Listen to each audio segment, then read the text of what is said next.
வணக்கம் sir. Actually பார்த்தீங்கன்னா LV ஈவெண்ட்டுன்னு வந்து ஒன்று புக் பண்ணியிருந்தோம். நாங்கள் இந்த அளவுக்கு எதிர்பார்த்த அளவுக்கெல்லாம் பிரமாதமாக பண்ணிட்டாங்க. நான் நினச்சேன் இவ்வளோ க்ரௌட் இருக்குமே சமாளிப்பாங்களான்னு தெரியல. ஆனால் இந்த அளவுக்கு க்ரௌடையும் சமாளித்து டேஸ்ட் வைஸும் அப்படியே மெயின்டைன் பண்ணி எல்லாரையும் அவ்வளோ திருப்தியாக எல்லோரும் நல்லா இருக்குன்னு சொல்லிட்டு போனாங்க. ஆனால் உண்மையிலேயே சொல்லப்போனால் அந்த ஈவெண்ட் எப்படி இருக்குன்னு எங்களுக்கு தெரியாது. நாங்கள் யாரையுமே கேட்கல. இதே மாதிரி யூடியூப்பில் தான் நாங்கள் சர்ச் பண்ணி பார்த்தோம். அந்த யூடியூப்பில் பார்த்ததுனால இதோட ரிவ்யூவைஸ் எல்லாம் எப்படி இருந்தது என்ன ஏதுன்னு நம்ம பார்த்ததுனால அதை உண்மையிலேயே வந்து மனப்பூர்வமாக வந்து உணர்ந்ததுனால இது ரொம்ப ரொம்ப எங்களுக்கு ஹாப்பியாக இருக்குது. இதே மாதிரி எல்லாரும் இவங்களையே புக் பண்ணணுன்றது தான் என்னோட வேண்டுகோள். இது நல்லா பண்ணுறாங்க. இன்னும் 4 பேர் இன்னும் நல்லா என்கரேஜ் பண்ணுங்கள். அவங்க இன்னும் மேலும் மேலும் வளரணும். வாழ்த்துக்கள்.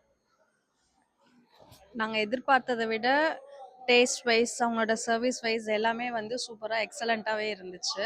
நாங்கள் இந்த அளவுக்கு வருமானு எதிர்பார்க்கல. நாங்கள் எதிர்பார்த்ததை விட அதிகமாகவே எங்களுக்கு கிடச்சிது. ஸோ நான் எங்களோட ஃப்ரெண்ட்ஸ் ஃபேமிலிஸ் எல்லாருக்குமே நாங்கள் ரெஃபர் பண்ணுவோம் எங்களோட எல்பி ஈவெண்ட்ஸை. உங்களுக்கு தெரிஞ்சவங்களையும் நீங்கள் ரெஃபர் பண்ணுங்கள். தேங்க்யூ.